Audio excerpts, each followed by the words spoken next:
अगर पूरे मुल्क में 10 उलमा हक बोलने वाले हैं तो उनमें से पहला नंबर आता है हज़रत सज्जाद नोमानी का। कसम अल्लाह की, मौत देखकर अगर कोई बयान करता है उसका नाम है सज्जाद नोमानी। कसम अल्लाह की, मुझे तो यूँ मालूम होता है ये एक हीरो था जो सहाबा के ज़माने में पैदा होने के बजाय इस ज़माने में पैदा हुआ है। मैं तो यहाँ तक कहता हूँ सज्जाद नोमानी हिम्मत का तर्जुमा है। सज्जाद नोमानी बेखबर मजलूमों की हमदर्दी पर बात करना भी पाप समझा जा रहा है।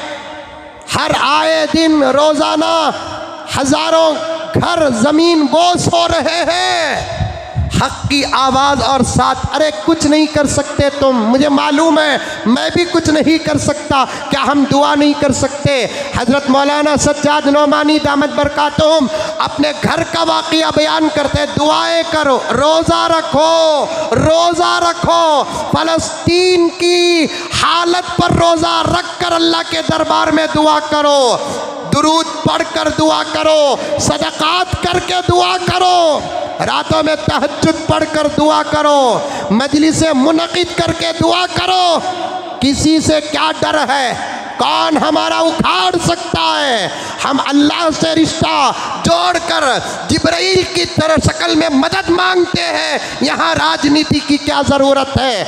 हम बाहर कुछ नहीं करेंगे, जुलूस नहीं निकालेंगे, एहतिजाज नहीं करेंगे। मदारिस में दुआ होना है, मसाजिदों में दुआ होना है, ख़ुनूत नाज़िला पढ़ना है, सदक़ात कर कर के दुआ करना है। मौलाना सज्जाद नोमानी दामत बरकातुहुम अल्लाह उनकी उम्र में बरकत अता फरमाए। आज अगर पूरे मुल्क में 10 उलमा हक बोलने वाले हैं तो उनमें से पहला नंबर आता है हज़रत सज्जाद नोमानी का। कसम अल्लाह की, मौत देखकर अगर कोई बयान करता है उसका नाम है सज्जाद नोमानी। कसम अल्लाह की, मुझे तो यूँ मालूम होता है ये एक हीरो था जो सहाबा के ज़माने में पैदा होने के बजाय इस ज़माने में पैदा हुआ है। मैं तो यहाँ तक कहता हूँ सज्जाद नोमानी हिम्मत का तर्जुमा है, सज्जाद नोमानी जुर्रत का तर्जुमा है, सज्जाद नोमानी हक़ का तर्जुमा है, सज्जाद नोमानी वक्त के फ़िरऔनों के मुकाबले में मूसा है, सज्जाद नोमानी वक्त के नमरूदों के मुकाबले में इब्राहीम है, सज्जाद नोमानी वक्त के अबू जहलों के मुकाबले में अबू बकर है। अल्लाहु अकबर। हज़रत साफ साफ बयान करते, उनके बयानात सुनते हैं, उनका चेहरा सुनते हैं, हमारे हौसले आसमानों को छूते हैं। हज़रत ने साफ फरमाया, दुआओं का एहतमाम करो नौजवानों, ये तुम्हारे फ़लस्तीनी बेवाएँ माओं का बहनों का हक़ है तुम्हारे ऊपर। उन यतीम बच्चों के लिए पैसा भेजने की ज़रूरत नहीं, उन यतीम बच्चों के लिए खाना भेजने की ज़रूरत नहीं, उन यतीम बच्चों के लिए कपड़े भेजने की ज़रूरत नहीं। वो यतीम बच्चे तुमसे खाने का सवाल नहीं कर रहे हैं, कपड़े का सवाल नहीं कर रहे हैं, वो सिर्फ अपनी उजड़ी हुई ज़िंदगी को पेश करके 2 चीज़ों का सवाल करते हैं, बैतुल मक़दिस की हिफाजत के लिए तैयार हो जाओ और दूसरा हमारे हक़ में दुआ करो। 8 साल की बच्ची का पैगाम मेरे मोबाइल में है। वो 8 साल की बच्ची जिसके बाप का जनाजा, जिसकी माँ की बेवगी, जिसके घर का उजड़ना और घर के तमाम अफराद की बर्बादी को वो देखकर भी कहती है कि ऐ मुसलमानों, मेरे ऊपर अफसोस मत करना, बस मेरे लिए दुआ करना, मैं सब कुर्बान कर दूंगी, मस्जिद अक़सा का सौदा नहीं करूँगी। दुआएं करो प्यारो, दुआएं करो हमारी उन माओं के लिए जिन्होंने अपने बच्चों को दूध पिलाया तो जनाजा भी देखा,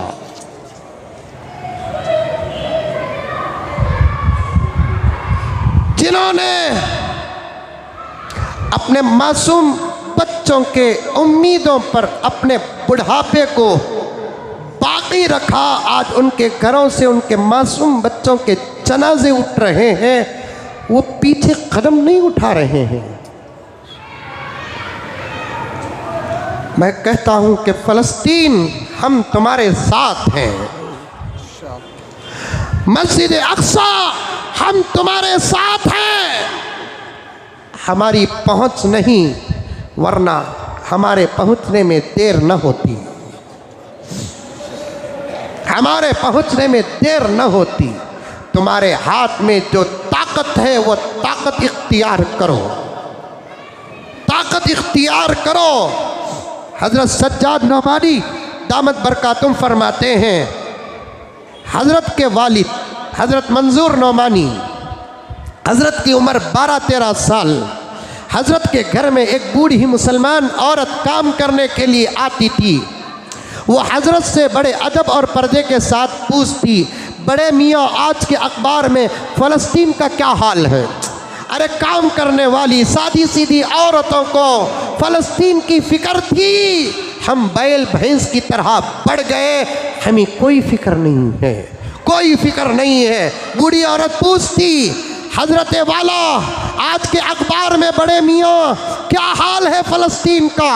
एक मर्तबा हज़रत मंजूर नौमानी रहमतुल्लाहि अलैह ने पूछा उस बूढ़ी से, अम्मा तुझे क्या लेना देना, तू क्या कर सकती है? खबर सुनकर तू क्या कर सकती है? बूढ़ी ने कहा, बड़े मियाँ मुझे मालूम है कि मैं कुछ नहीं कर सकती, लेकिन मैं रोज़ाना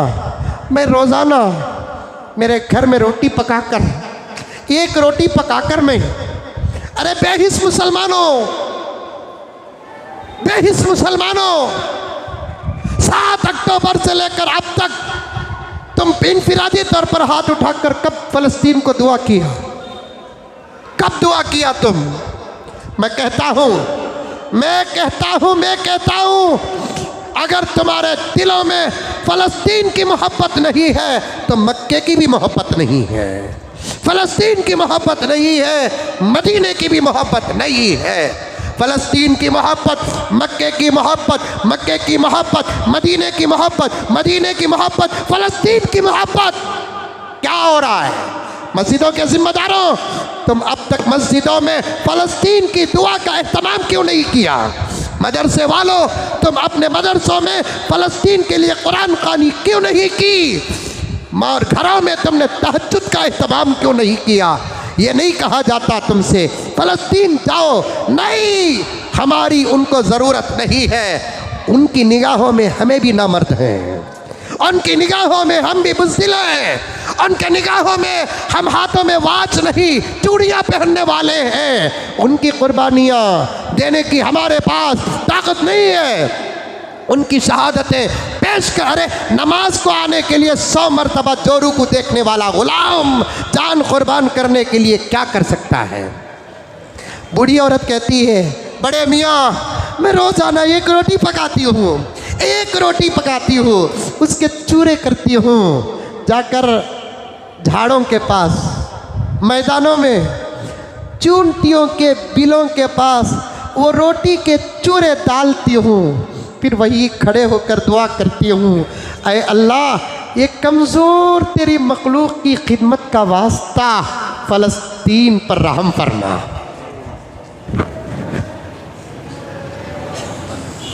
ये कमज़ोर तेरी मखलूक की खिदमत का वास्ता वसीला फ़लस्तीन पर रहम फरमा। हम भी यही दुआ करें, दुआ करो। आज 2 रकात नमाज पढ़ो। आज के बाद बयान सुनने वाली मेरी माएँ और बहनें, कुछ गरीबों में सदका करके फ़लस्तीन के लिए दुआ करो। किसी के साथ की ज़रूरत नहीं, अल्लाह के मदद की ज़रूरत है। हमारे फ़लस्तीनी भाइयों को बेयारों मददगार हैं। खाने को खाना नहीं, पीने को पानी नहीं, करंट नहीं, बिस्तर नहीं, बच्चा भी अपनी माँ के पास बिस्किट तक नहीं पूछता। हम कैसे छोड़ दें हमारे फ़लस्तीन को? हम कैसे छोड़ दें? मैं बार बार कहता हूँ, ये हमारी जान है, भारत हमारी जान है, फ़लस्तीन हमारा ईमान है। क्या हम दुआ भी नहीं कर सकते? दुआ नहीं कर सकते? फ़लस्तीन जुल्म में नहीं, नाहक पर नहीं, अपनी ज़मीन पर कब्ज़ा करने वालों से अपनी ज़मीन ऐसे पूछ रहा है जैसे हम एक दौर में अंग्रेज़ों से हमारे मुल्क को पूछ रहे थे। और आज़ाद कराने के लिए हमने जैसे कुर्बानियाँ दी, वैसे फ़लस्तीन भी अपनी ज़मीन को आज़ाद कराने के लिए कुर्बानियाँ दे रहा है।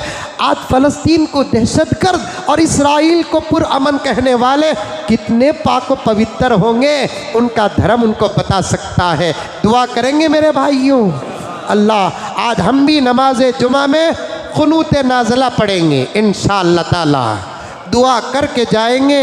अल्लाह पूरी पूरी मदद फरमाए फ़लस्तीन की, गज़ा की और वहाँ के मुसलमानों की, ख़ास तौर पर मस्जिद अक़सा की अल्लाह ताला पूरी पूरी हिफाजत फरमाए, पूरे अमन का माहौल कायम रखे।